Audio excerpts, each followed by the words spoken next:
Law number 45, court attention at all its cost. যে কোনো মূল্যেই হোক না কেন সবার ধ্যানকে নিজের প্রতি আকর্ষিত করান। পাওয়ারের এই ল হিসেবে আপনি বিশ্বাস করুন বা না করুন, তবে এই দুনিয়ার প্রতিটি জিনিসের মূল্যাঙ্কন করা হয়। এই দুনিয়ার প্রতিটি জিনিসকে জাজ করা হয়।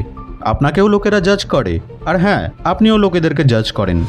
আপনি হাজার অস্বীকার করুন না কেন, আপনিও সব কিছুকে জাজ করেন।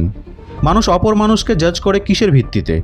মানি, পাওয়ার, রেপুটেশন, লুকস এবং বিহেভিয়ার, এই 5টি জিনিসের ভিত্তিতে। এছাড়াও আপনি একটি ব্যাপার নোটিস করবেন যে মানুষ সেই সকল জিনিস, বস্তু বা মানুষকে ভ্যালু করে না যারা কিনা তাদের সামনে থাকে না বা যাদেরকে দেখা যায় না। For example, oxygen. জাজ করা কোনো খারাপ ব্যাপার নয়, জাজমেন্টাল হওয়া হিউম্যান বিহেভিয়ারের একটি অংশ। তো এই পাওয়ার ল বলে যে যদি আপনি লোকেদের অ্যাটেনশনকে পেতে চান, তাহলে আপনাকে ভিড় থেকে আলাদা হতে হবে। লোকেরা সবসময় আপনাকে জাজ করছে আর ভবিষ্যতেও করবে, তো আপনাকে হতে হবে সবার থেকে ভিন্ন। আপনি লোকেদের মতো চলবেন না, লোকেদের মতো বলবেন না, লোকেদের মতো কাজ করবেন না, লোকেদের মতো খাবেন না, এমন কোনো কাজ করবেন না যা এই ইঁদুরের দল করছে। You have to be different. এবার আপনি হয়তো বলবেন যে ভাই প্রহেলিকা, এটি তো খুবই কঠিন কাজ। হ্যাঁ, কঠিন তো অবশ্যই, আর এই জন্যই তো পাওয়ারের গেম সবার জন্য নয়। তো মনের মধ্যে একটি কথাকে ভালোভাবে গেঁথে নিন যে হয় আপনি কোনো কাজকে করবেন, পুরো মন প্রাণ লাগিয়ে দেবেন সেই কাজকে করতে, অথবা করবেন না। করবেন না মানে জীবনে কোনোদিন করবেন না, কোনোদিন না।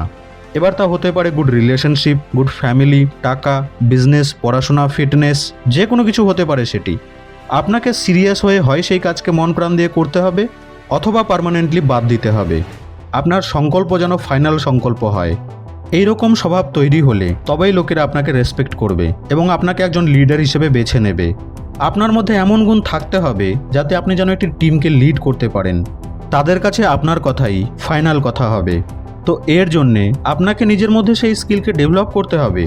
যদি আপনি নিজের প্রতি সৎ হন, যদি আপনি ভিড়ের থেকে ভিন্ন হন, তো লোকেদের মধ্যে আপনাকে জানার কিউরিওসিটি বাড়তে শুরু করবে। লোকেরা জানার জন্য উৎসুক হয়ে যাবে যে আপনি কেমন, কি করেন, কিভাবে করেন। নিজের উপর যদি আপনি সৎ থাকেন আর যদি আপনি বিশ্বাস করেন যে হ্যাঁ, আমি যা করছি তা আমার ভালোর জন্যই করছি, ব্যাস, আর কিছুই লাগবে না। You are the king. বহু লোক আপনাকে জাজ করবে, 99% লোক আপনাকে পছন্দ করবে না। আপনার গ্রোথ তাদের সহ্য হবে না, আপনি তাদেরকে খুশি করতে পারবেন না। আর ভালো কথা কি জানেন, আপনাকে তাদেরকে খুশি করতে হবে না, তাদেরকে সন্তুষ্ট করতে হবে না। আপনি লোককে সন্তুষ্ট করার জন্যে আসেননি এই দুনিয়ায়, আপনি নিজে খুশি হওয়ার জন্যে, নিজে সন্তুষ্ট হওয়ার জন্য এসেছেন। আপনাদের সঙ্গে আবার দেখা হবে নেক্সট ভিডিওতে।